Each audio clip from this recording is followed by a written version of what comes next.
تیتر اول امشب: برنامه بلند پروازانه ایران و چین برای 25 سال همکاری جامع، از نفت و انرژی گرفته تا گردشگری، فناوری و همکاری‌های نظامی.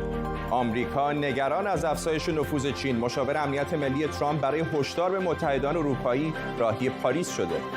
و صعود تعداد کشته‌های کرونا به 194 نفر در ایران و اعتراضهای گسترده در اسرائیل و صربستان به شرایط اقتصادی دوران کرونا. به تیتر اول خوش آمدید.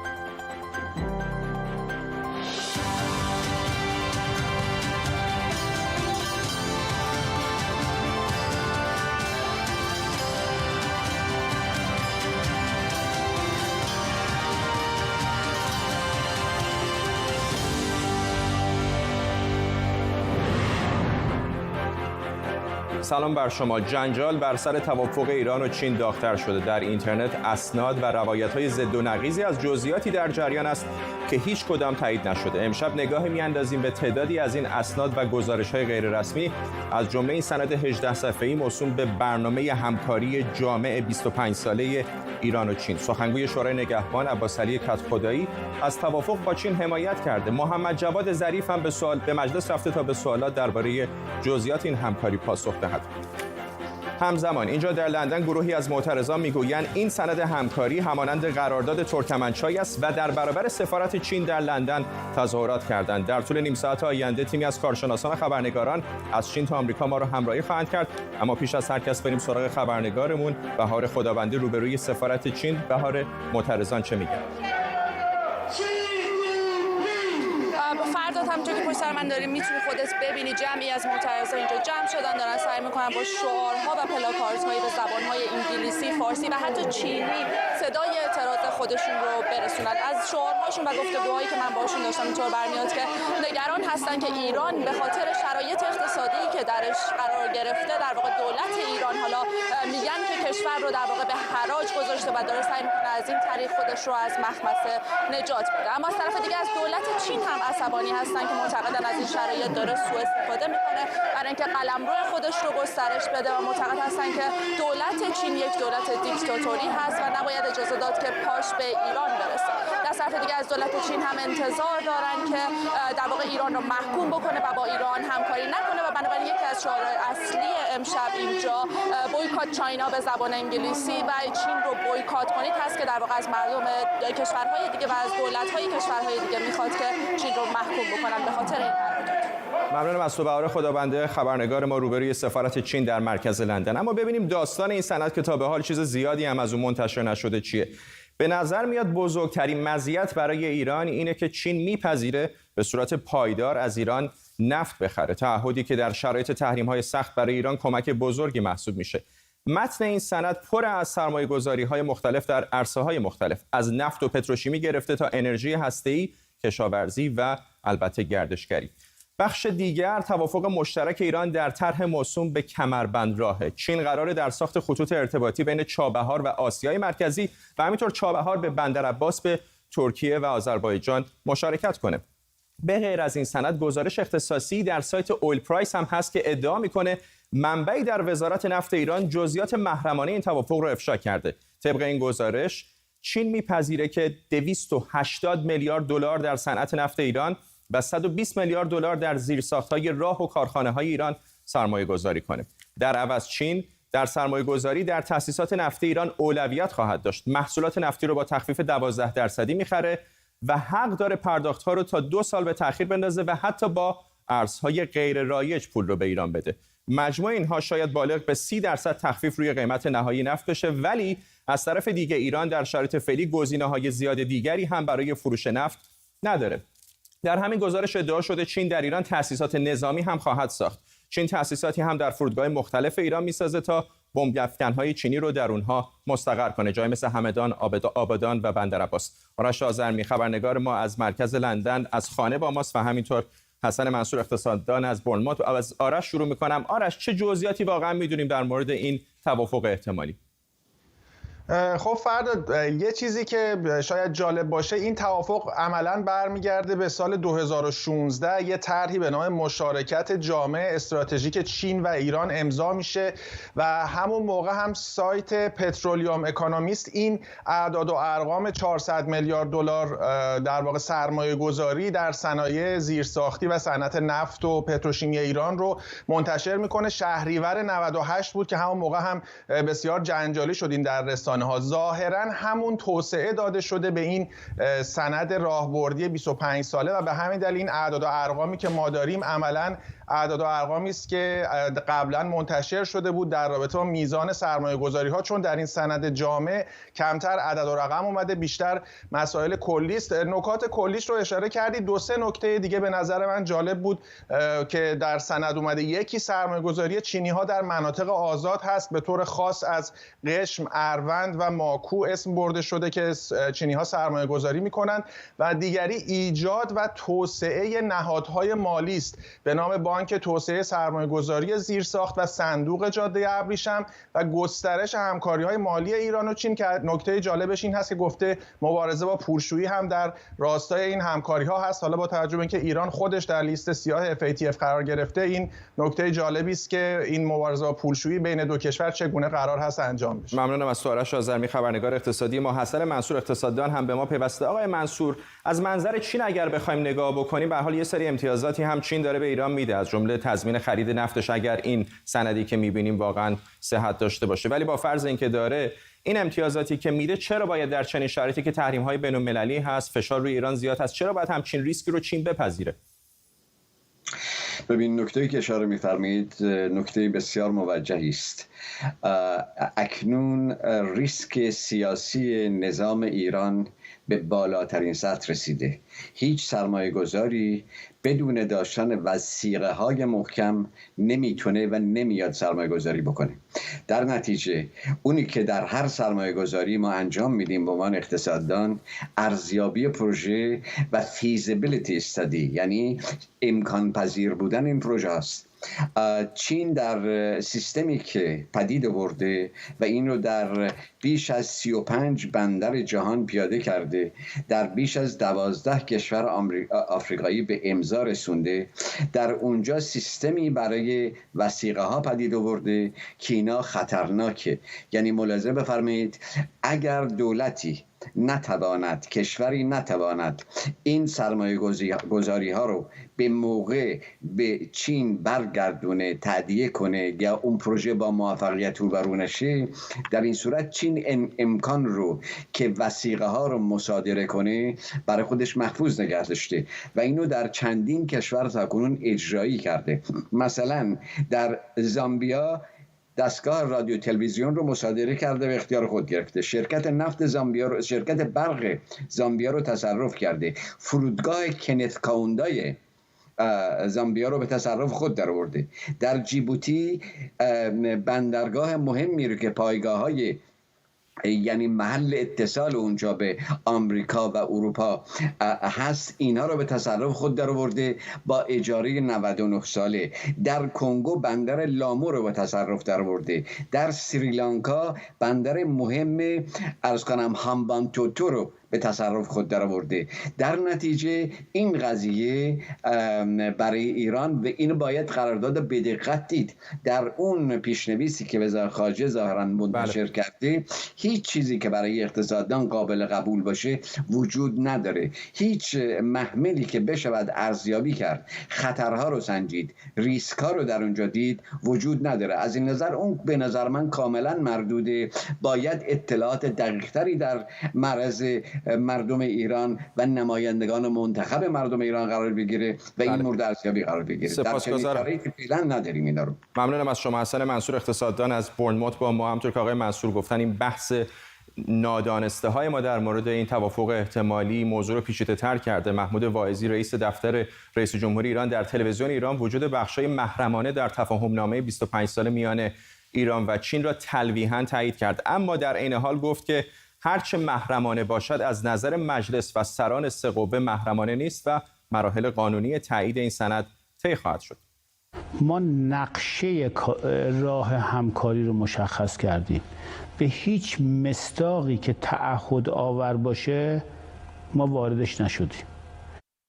سعید محمودی استاد حقوق بین‌الملل دانشگاه استکهلم به ما پیوسته. آقای محمودی، در مورد این مخفی بودن این سند اول میخوام ازتون بپرسم آیا این نرم هست، این عادی هستش که توافقات بزرگی مثل این در سطح بین‌المللی از افکار عمومی دور باشه و حتی مجلس اون کشورها هم جزئیاتش رو ندونن؟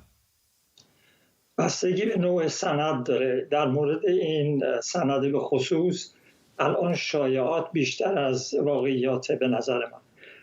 یعنی با توجه به مطالبی که در شبکه‌های اجتماعی و مطبوعات و غیره میخونیم، صحبت از برنامه همکاری جامع هست، صحبت از قرارداد بین ایران و چین هست و الفاظ مختلف دیگه. اگر این سند حقوقی لازم الاجرا باشه، نه ایران نه چین نمیتونن هیچ قسمتش رو پنهان بکنند. طبق ماده 103 اساسنامه سازمان ملل متحد ملزمند طرفین قرارداد لازم الاجرا که متن قرارداد رو به سازمان ملل متحد اطلاع بدن و در اونجا انتشار عمومی پیدا خواهد کرد. بنابراین چیز محرمانه نمیتونه باشه مگر اینکه بخوان همطور که الان این پیشنویس که امروز به دست من هم رسیده اسمش باشه برنامه جامع همکاری بین ایران و چین، یک راه در واقع برنامه کاری باشه که یک سند سیاسی است، نه حقوقی و نه لازم الاجرا و هر موقع هم هر کدوم از طرفین بخوان ازش خارج میشن. در این صورت البته دو تا کشور میتونن هر جوری دلشون میخواد با هم توافق خود این سند رو چطور میبینید؟ امروز که با هم پیشتر هم حرف میزدیم نکاتی در سند هستش که یکم آدم ممکنه به تردید بندازه در مورد درست بودنش. این سندی که امروز به این عنوان ویرایش نهایی برنامه همکاری‌های جامع 25 ساله ایران و چین من دیدم، به نظر من یه سند جدی نیست. اولا بسیار کلیگویی جملاتی که درش به کار برده شده اصلاً دقت حقوقی نداره. مطالبی بسیار بسیار میشه گفت به عبارت عامیانه آبکی و فقط خواسته های سیاسی دو طرف رو ممکنه نشون بده. حتی در این مورد هم به نظر من نه انشاش دقیق نه خواستاش درسته. بنابراین من فکر میکنم باید صبر کرد تا سند از طرف دولت ایران یا دولت چین منتشر بشه، نه قبل از اون، برای اینکه الان به هر حال منابع مختلف سندهای مختلف منتشر میکنن و در مورد صحتشون باید تردید جدی کرد و باید صبر کرد تا دولت‌ها اینو منتشر کنن. سپاسگزارم. سعید محمودی استاد حقوق بین‌الملل دانشگاه استکهلم از سوئد با ما. ویکتور تئو استاد روابط بین‌الملل در دانشگاه هنگ کنگ هم از هنگ کنگ به ما پیوسته. آقای تئو، سوالات زیادی هست در مورد نحوه قراردادهای چین با کشورهای دیگر در این پروژه موسوم به جاده ابریشم قرن 21 و نگرانی هایی که مهمان قبلی برنامه هم بهش اشاره کرد، از جمله اینکه چین در مواردی در آفریقا بسیاری از بنادر و امکانات زیرساختی دیگر کشورها رو مصادره کرده. I'm sorry, I can't hear the translator.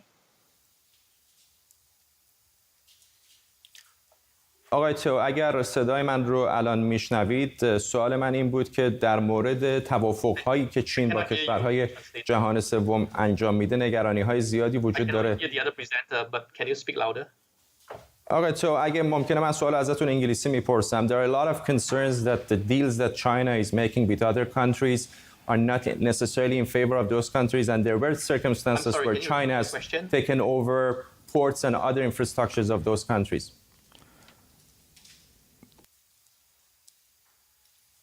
I didn't hear the question. Can you repeat the question? متاسفانه گمان میکنم که مشکلات فنی ما همچنان ادامه داره. اگر بتونیم در ادامه مشکل فنی رو حل بکنیم دوباره با آقای تئو صحبت خواهیم کرد. اما از سوی دیگر مشاور امنیت ملی ترامپ رابرت اوبرایان راهی اروپا شده تا درباره همراهی اروپایی‌ها با آمریکا در مقابله با چین بحث و رایزنی کند. اوبرایان فردا با مقامات فرانسوی دیدار میکند و بعد به ایتالیا، آلمان و بریتانیا میرود. نیوشا سرامی خبرنگار ما از پاریس با ماست. نیوشا، چه میدونیم؟ ببخشید، نیوشا سرامی از واشنگتن دی سی با ماست. نیوشا، چه میدونیم در مورد سفر آقای اوبرایان؟ رابرت اوبرایان مشاور امنیت ملی دونالد ترامپ قراره که صبح دوشنبه به پاریس برسه به همراه معاونش متیو پاتینجر که قراره درباره مسائل مختلفی صحبت کنن. چین یکی از محورهای این گفتگوها خواهد بود. پاتینجر معاونش قبلا روزنامه‌نگار وال استریت ژورنال در حوزه چین بوده و مسئولیت گفتگوها در حوزه چین رو او به عهده خواهد داشت. گفته میشه که محور این گفتگوها در حوزه چین روی رقابت چین با غرب خواهد بود، به خصوص روی اینترنت نسل پنجم یا همون 5G. قبلا ما میدونیم که آمریکا فشار زیادی رو به اروپا وارد کرده بود که مقاومت کنه در برابر غول تکنولوژی چینی هواوی و حالا هم در ادامه همون گفتگوها قراره که پاتینجر باز هم روی همون مسائل و همینطور زنجیره تأمینی که داره چین در اروپا گفتگو کنه. ممنونم. نیوشا سرامی در واشنگتن دی سی. احمد صمدی خبرنگار دیگر ما هم از برلین آلمان به ما پیوسته. احمد، واکنش‌ها در اروپا چطور هست؟ چقدر این احتمال وجود داره که از پیشنهادات آمریکا استقبال بشه؟ فردا واقعیت اینه که اروپایی‌ها با دو طرف این موضوع یعنی آمریکا و چین مشکل دارن و اما نوع مشکلاتشون با هم تفاوت داره. خب میدونید که بعد از اینکه ترامپ اومد مشکلات زیادی، چالش‌های زیادی برای اروپایی‌ها به وجود آورد، از لغو گفتگوهایی که معروف بود به گفتگوهای ترانس اتلانتیک که قرار بود توافقنامه تجارت آزاد بین دو سوی آتلانتیک باشه که اونو لغوش کرد، و یا تعرفه‌های اقتصادی که برای کالاها بست، و یا حتی موضوع خط لوله انتقال انرژی از روسیه به اروپا که اونو در واقع کنار گذاشت، و موضوعات دیگه مثل نیروهای ارتشش رو که خاص مقداری از اونا رو به اصطلاح از آلمان تعدادش رو کم بکنه. اینا همه باعث شده که خب یه چالشی بین اروپایی‌ها برقرار باشه. و از طرف چین هم مشکلاتی خب با چینی‌ها دارن ببینید در مسائل حقوق بشری. اما امروز آقای هایکو ماس وزیر امور خارجه آلمان به طور خاص به یک نکته جالبی اشاره کرد و گفت ما نمی‌خوایم که در موضوع چین و آمریکا گرفتار بشیم و خودمون گرفتار این رقابت این دوتا بکنیم. بنابراین اینا الان ترجیح میدن آلمانی‌ها که بیشتر روابط اقتصادی چون براشون مهمه و اروپایی‌ها به طور خاص چون روابط اقتصادی براشون مهمه سعی خواهند کرد که روابط اقتصادی رو با چین پیش ببرن، ضمن اینکه مسائل امنیتی خودشون رو حفظ میکنن. ببینید در موضوع اون 5G خب اینا اومدن از چین گرفتن این موضوع و با شرکت‌های اروپایی مثل اریکسون و نوکیا دارن کار میکنن تا حالا. ولی موضوع امروز مطلبی هم که خوندم خیلی جالب بود. یک کارشناس آلمانی گفته بود که به نظر میاد که آمریکایی‌ها احتمالاً دست خالی از اروپا برگردن. ممنونم از تو احمد صمدی خبرنگار ما از برلین آلمان. به نظر میاد که شاید ارتباط ما با آقای ویکتور تو استاد روابط بین‌الملل در دانشگاه هنگ کنگ این بار موفقیت آمیز برقرار شده باشه. آقای تو ازتون این رو پرسیدم در سوال قبلیم که نگرانی‌های بسیار زیادی وجود داره در کشورهای مختلف که قراردادهایی که چین در این پروژه موسوم به جاده ابریشم قرن 21 میبنده در خیلی موارد به خاطر قرض بالایی که کشورها به چین دارن به این منجر میشه که چین بخشی از ساختارهای اون کشورها رو مصادره کنه.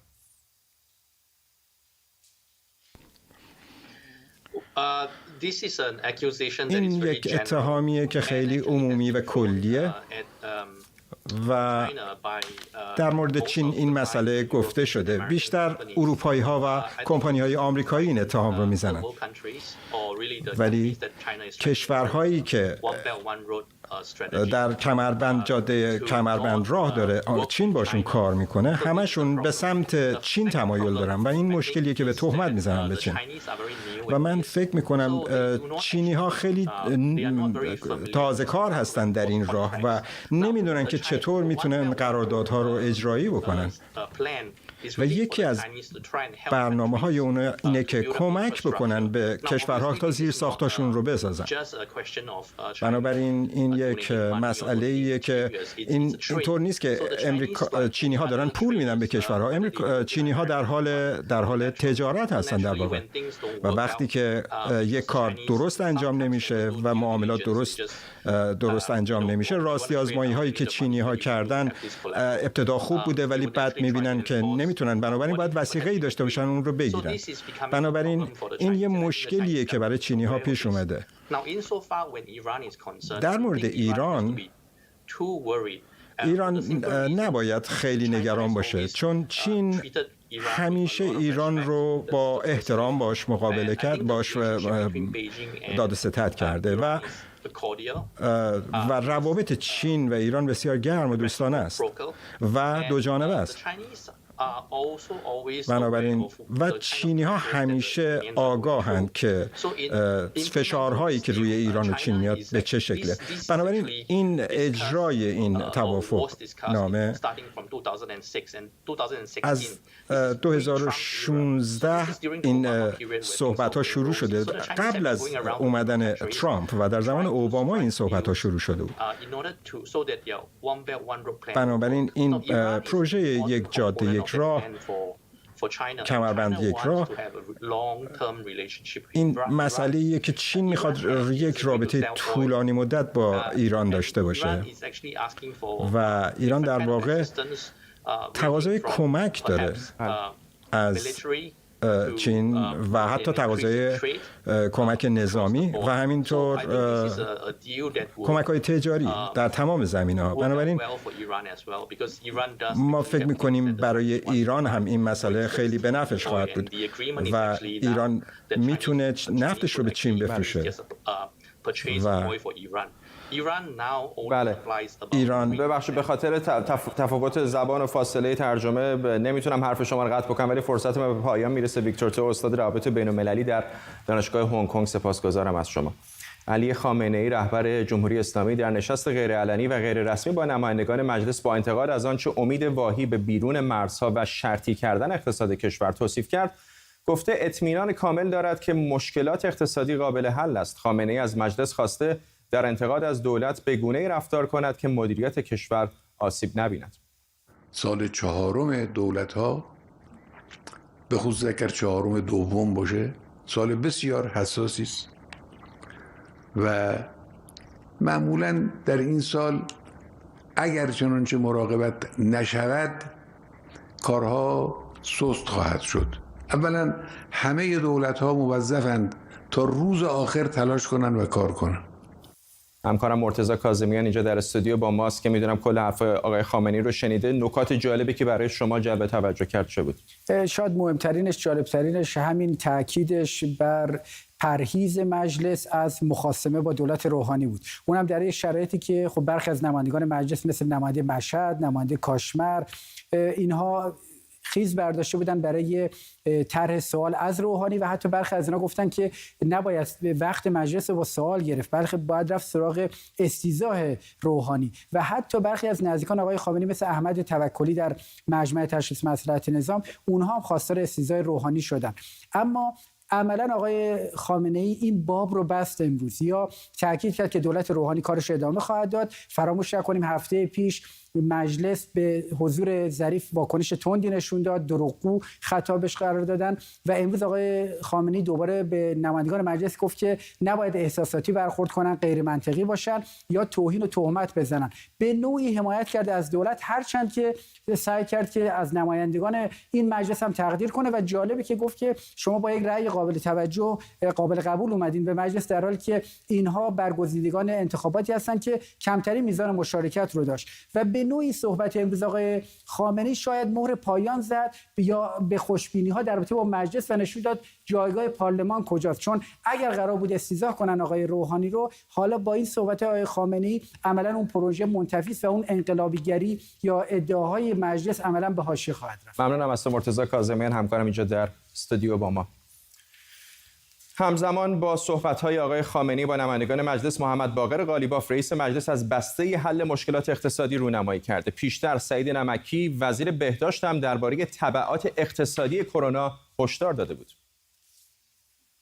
که مردم از فقر و تهیدستی رو به سمت طغیان میبرند.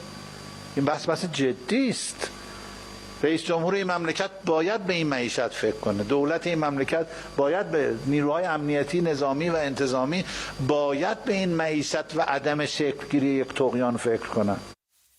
در صربستان هزاران نفر از مخالفان دولت دیشب در برابر پارلمان گرد هم آمدند و به سیاست‌های اقتصادی و اعلام محدودیت‌های ویژه در این کشور به تظاهرات پرداختند. معترضان خواستار استعفای رئیس جمهوری صربستان الکساندر وویچ شده بودند. این تظاهرات به درگیری هم کشید. در اسرائیل هم دیشب مخالفان تظاهرات بزرگی علیه سیاست‌های اقتصادی دولت بنیامین نتانیاهو در تل‌آویو برپا کردند. معترضان میگویند دولت در شرایط بحران کرونا نتوانسته به حمایت لازم از کسانی که کار خود را از دست داده‌اند بپردازند. بابک اسحاقی خبرنگار ما از تل‌آویو با ماست با جزئیات بیشتر از تظاهرات دیشب. بابک.